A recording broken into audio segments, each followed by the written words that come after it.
Assalamualaikum warahmatullahi wabarakatuh. Perkenalkan, nama saya Halif Ar-Rahman, kelas 3A dengan NIM 2022D1B049. Baik, pada video kali ini saya akan membahas rangkuman tentang materi semen, agregat, dan air, kayu, dan baja. Baik, langsung pada materi pertama, yaitu semen. Di sini ada jenis-jenis semen. Yang pertama yaitu semen Portland putih, kedua semen Portland pozzolan atau biasa kita sebut PPC. Yang ketiga ada semen Portland atau Ordinary Portland Cement atau OPC. Yang selanjutnya ada semen Portland campur, semen Mansory, dan semen Portland komposit. Dan yang terkait karakteristik semen yaitu ada kekuatan. Kekuatan adalah semen memiliki kemampuan untuk mengikat material bersama-sama dan memberikan kekuatan struktural. Yang kedua itu adalah tahan terhadap air. Semen itu harus memiliki ketahanan terhadap air agar tidak rusak atau terdegradasi ketika terpapar dengan air. Yang ketiga itu waktu pengerasannya.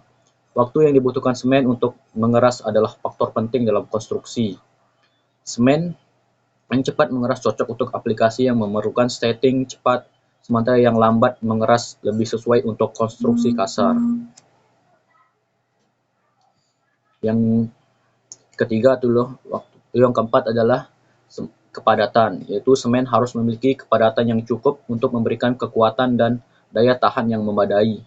Kepadatan yang rendah dapat mengurangi kekuatan beton atau mortar. Yang kelima itu adalah ketahanan kimia. Ketahanan kimia semen harus tahan terhadap kondisi kimia yang mungkin terjadi dalam lingkungan konstruksi, seperti paparan terhadap air, asam, atau bahan kimia lainnya. Yang keenam yaitu rentesi air. Rentesi air ialah beberapa jenis semen mengandung bahan tambahan yang membantu menjaga udara dalam campuran beton. Ini sangat penting untuk menghindari retakan akibat pembekuan dan pencairan air dalam beton. Yang ketujuh adalah itu warna. Warna semen dapat bervariasi tergantung pada jenis dan komposisinya. Warna putih abu-abu sering digunakan untuk tujuan estetika. Yang kedelapan adalah ketahanan terhadap guncangan.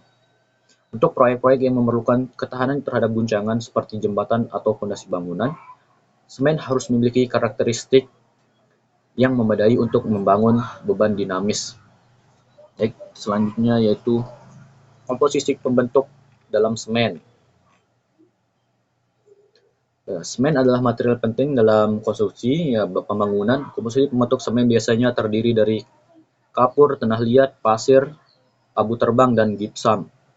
Baik, yang kapur yaitu kapur digunakan sebagai bahan dasar membuat klinker atau butiran semen yang dihasilkan dari pemanasan, sedangkan tanah liat atau silika, aluminar, dan besi oksida. Tanah liat mengandung silika, alumina, dan besi oksida yang merupakan bahan utama dalam proses pembentukan klinker.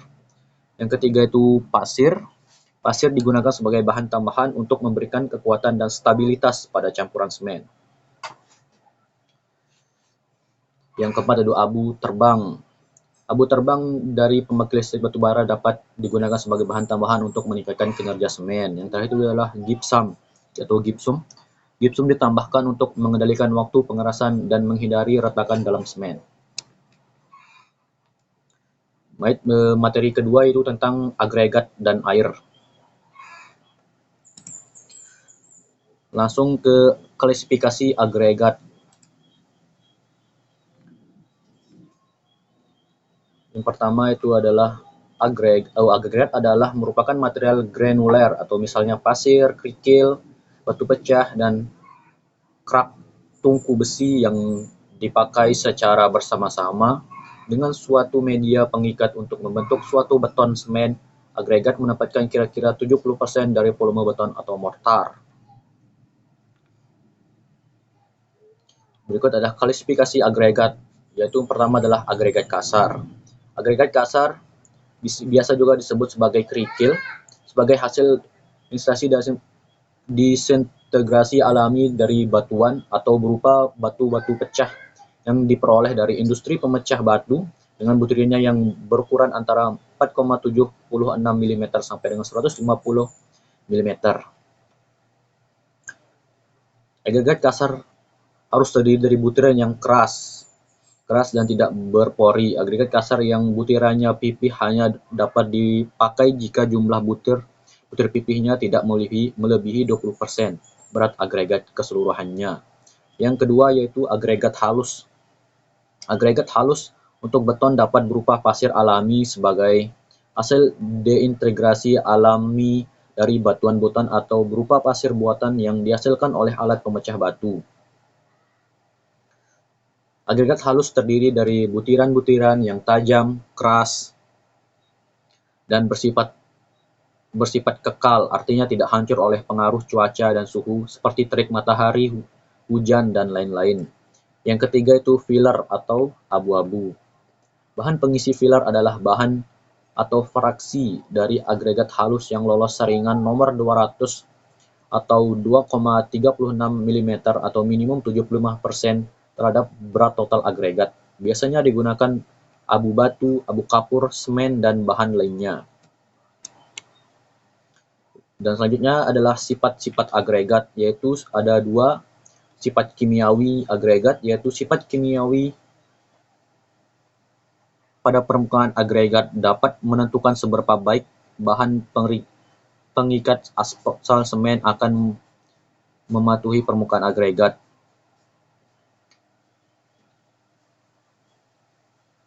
Sifat fisik agregat adalah yaitu sifat fisik agregat yang bersifat agregat yang paling mudah terlihat dan mereka juga memiliki efek paling langsung tentang bagaimana agregat melakukan baik sebagai konstituen materi trotoar atau oleh dirinya sebagai dasar atau bahan subbase. Umumnya diukur sifat agregat fisiknya yaitu satu gradasi dan ukurannya, yang kedua itu ketangguhan dan ketahanan abrasi, yang ketiga daya tahan dan kesehatannya, keempat bentuk partikel dan tekstur permukaan agregat, yang kelima adalah jenis agregat. Yang kedua yaitu sifat fisik agregat. Sifat fisik agregat yang paling mudah terlihat dan mereka juga memiliki efek paling langsung tentang bagaimana agregat melakukan baik sebagai konstituen materi trotoar atau oleh dirinya sebagai dasar atau bahan subbase, umumnya yang diukur dengan agregat fisik. Baik, yang itu materi selanjutnya yaitu tentang air. Air adalah substansi kimia dengan rumus H2O, satu atom oksigen. Air bersifat tidak berwarna, tidak berasa, dan tidak berbau pada kondisi standar. Menurut SNI, pada 036861.1/2002, persyaratan air untuk campuran beton adalah 1. Bersih, tidak mengandung lumpur, minyak, dan benda terapung lainnya yang dapat dilihat secara visual. Yang kedua itu tidak mengandung benda-benda tersuspensi lebih dari 2 gram atau liter. Yang ketiga itu tidak mengandung gram-gram yang dapat larut dan merusak beton seperti asam-asam, zat organik, dan lain-lain. Kandungan klorida atau C1 lebih kecil 0,50 gram atau liter dan senyawa sulfat. Yang kelima itu bila dibandingkan dengan kekuatan tekan adukan beton yang menggunakan air suling, maka penurunan kekuatan beton yang mengandung air yang diperiksa tidak lebih dari 10%. Yang keenam yaitu khusus untuk beton pratekan, kecuali syarat-syarat di atas, air mengandung klorida lebih dari 0,05 gram atau per liter. Untuk air yang digunakan sebagai perawatan beton, dapat digunakan air yang digunakan pada saat pengadukan. Namun air tersebut adalah air yang tidak menimbulkan noda atau endapan yang merusak warna permukaan agar permukaan beton sedap dipandang.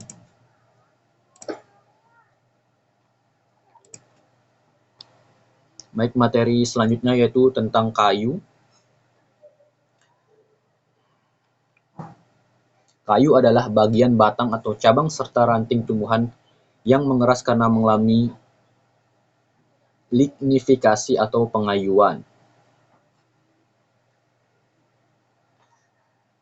Langsung ke ada klasifikasi kayu. Klasifikasi kawetan kayu didasarkan pada kawetan kayu pada terhadap pengaruh kelembapan, iklim, air dan terik matahari, rayap dan serangga lainnya, serta kekuatan kayu dalam pemakaian sebagai konstruksi berdasarkan Peraturan Konstruksi Kayu Indonesia 1961. Kawetan kayu diklasifikasikan dalam 5 kelas, yaitu kelas kawetan kayu 1, 2, 3, 4, dan 5. Lama pemakaian kayu pada konstruksi sesuai dengan kondisi lingkungan atau sifat pemakaian setiap kelas kawetan kayu ditunjukkan pada tabel. Pada kekuatan kayu.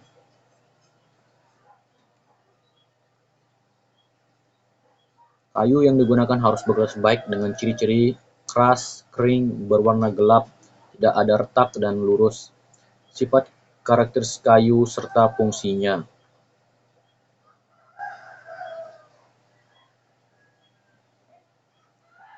Satu, fisik kayu. Karakter kayu memiliki sifat-sifat yang berbeda satu sama lain.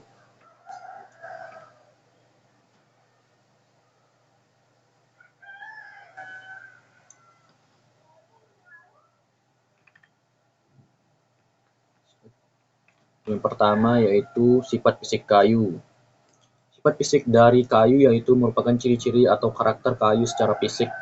Hal yang dilihat dari suatu jenis kayu yang tidak dimiliki oleh jenis kayu lain meskipun dari spesies pohon yang sama. Yang selanjutnya itu fungsi dari sifat fisik pada kayu berguna untuk menentukan fisik kayu yang sesuai untuk digunakan sebagai bahan pada kepentingan tertentu. Yang kedua itu sifat mekanik kayu. Mekanik kayu adalah kemampuan kayu dalam menahan beban yang sebagai tolak ukur dari kekuatan suatu jenis kayu. Dan berikut adalah fungsinya, yaitu fungsi dari sifat mekanik kayu bermanfaat untuk menentukan tingkat kekuatan dan kawetan yang berguna dalam pemilihan suatu keperluan tertentu. Misalnya saja pada kebutuhan konstruksi yang membutuhkan kayu dengan kekuatan dan kawetan kelas 1. Yang ketiga yaitu karakter kimia kayu. Karakter kimia kayu yaitu sifat yang berhubungan dengan kandungan zat kimia pada kayu.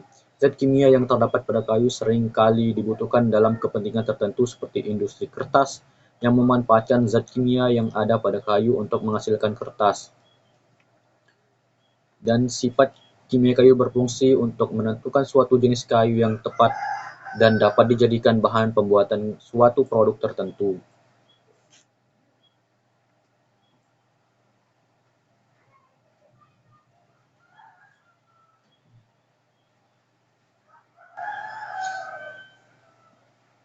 Selanjutnya yaitu pembebanan dan pengujian kayu. 1. Pengujian kekuatan tarik. Kayu diberi beban hingga patah untuk mengukur kekuatan tekan yang dapat dihasilkan. Yang kedua, pengujian kekuatan tekan kayu. Yang kedua, kekuatan tarik, yaitu kayu diberi beban hingga patah untuk menentukan kekuatan tariknya. Yang ketiga, pengujian kekuatan lentur. Kayu diberi beban sejajar dengan seratnya untuk mengukur kekuatan lentur atau ketahanan terhadap lenturan. Keempat, yaitu kekerasan. Metode ini untuk melibatkan mengukur kekerasan permukaan kayu menggunakan alat khusus. Yang kelima itu adalah kestabilan. Kemudian kestabilan dimensi. Ini mengukur perubahan dimensi kayu seiring perubahan kelembapan untuk memahami respon kayu terhadap perubahan lingkungan. Kemudian implementasi kayu. Kayu diimplementasikan dalam konstruksi bangunan dalam berbagai cara. Beberapa contoh penggunaan kayu dalam konstruksi bangunan meliputi 1. Struktur utama. Kayu sering digunakan dalam pembuatan rangka atau struktur utama bangunan seperti balok, kolom, dan rangka atap. Yang kedua itu lantai. Kayu digunakan untuk lantai dalam bentuk papan lantai atau parket. Ini memberikan tampilan alami dan hangat pada ruangan. 3. Dinding kayu. Kayu dapat digunakan untuk panel dinding kayu solid, atau sebagai elemen dekoratif pada dinding. Yang kelima itu jendela dan pintu. Pintu dan jendela kayu adalah pilihan umum dalam konstruksi bangunan. Fasilitas eksterior. Kayu sering digunakan untuk pembuatan teras, pergola, pagar, dan elemen eksterior lainnya. Yang ketujuh yaitu elemen dekoratif. Elemen dekoratif. Kayu sering digunakan untuk elemen dekoratif seperti railing tangga, perapian, dan hiasan lainnya. Yang terakhir itu yang kedelapan, konstruksi bertingkat tinggi. Dalam beberapa kasus, kayu dapat digunakan dalam bangunan bertingkat tinggi dengan teknik konstruksi khusus. Ya, ini adalah tabel kelas kekuatan kayu. Ya, kelas 1 yaitu tegangan lentur mutlaknya lebih atau sama dengan 1100 kg per cm kubik.